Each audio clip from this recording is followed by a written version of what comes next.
Hello friends, சொரக்கா சாப்பிடாதவங்க கூட இந்த மாதிரி குழம்பு வச்சு கொடுத்தீங்களா, அது சொரக்கானே தெரியாமல் இன்னும் கொஞ்சம் வைங்கன்னு சொல்லி வாங்கி சாப்பிடுவாங்க. வாங்க எப்படி செய்கிறதுன்னு சொல்லிட்டு பார்க்கலாம். ஸோ சொரக்காவை ஃபஸ்ட்டு நல்லா வாஷ் பண்ணிவிட்டு மேலாக்க ஒரு சீவி எடுத்து வச்சாச்சு. இப்போ சின்ன சின்னதாக சாப்பரில் போட்டு கட் பண்ணிவிட்டு நைஃப் வச்சு கூட கட் பண்ணிக்கலாம். ஸோ இப்போ அடுப்பில் ஒரு கடாய் வச்சுட்டு கடாய் சூடானதுக்கப்புறமா பட்டை, கிராம்பு, சோம்பு, அப்புறம் பிரிஞ்சி இலை, ஒரு கல்பாசி இதில் போட்டுக்கலாம். ஸோ வெங்காயம், இஞ்சி பூண்டு பேஸ்ட்டு, தக்காளி அரைச்சி ஒரு 2 சேர்த்துக்கிட்டேன். ஸோ சேர்த்துட்டு நல்லா கலரி கொடுப்போம். தக்காளி நல்லா வதங்கி வந்ததுக்கப்புறமா மஞ்சள் தூள், மல்லித்தூள், மிளகாய்த்தூள் போட்டுட்டு மறுபடியும் நல்லா கலரி விடலாம். மசாலா வெந்து வரத்துக்கு ஒரு 2 ஸ்பூன் தண்ணி கூட ஊற்றி நல்லா ஒரு 2 நிமிஷம் வேக விடுங்க. ஸோ வாஷ் பண்ணி கட் பண்ணி வச்சிருந்த காயெல்லாம் சேர்த்துக்கலாம். ஸோ சொரக்காய், உருளைக்கிழங்கு, கேரட்டு.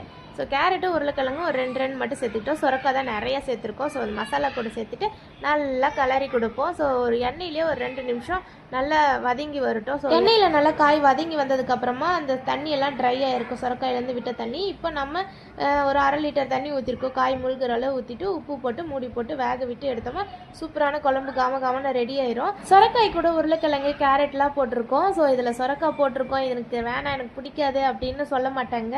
அந்த டேஸ்ட் மெய் மறந்து சாப்பிடுவாங்க. ஆக்சுவலாக இதில் கூட நம்ம பச்சை பட்டாணி, காலிஃப்ளவர் இந்த மாதிரி காயெல்லாம் சேர்த்து செய்யும் போது இன்னும் டேஸ்ட் வந்துட்டு நல்லாவே இருக்கும். ஸோ ட்ரை பண்ணி பாருங்கள். இன்றைக்கி நம்ம வீட்டில் சப்பாத்தி கூட வச்சு சாப்பிட்டோம். நீங்களும் செஞ்சு பார்த்துட்டு எப்படின்னு மறக்காம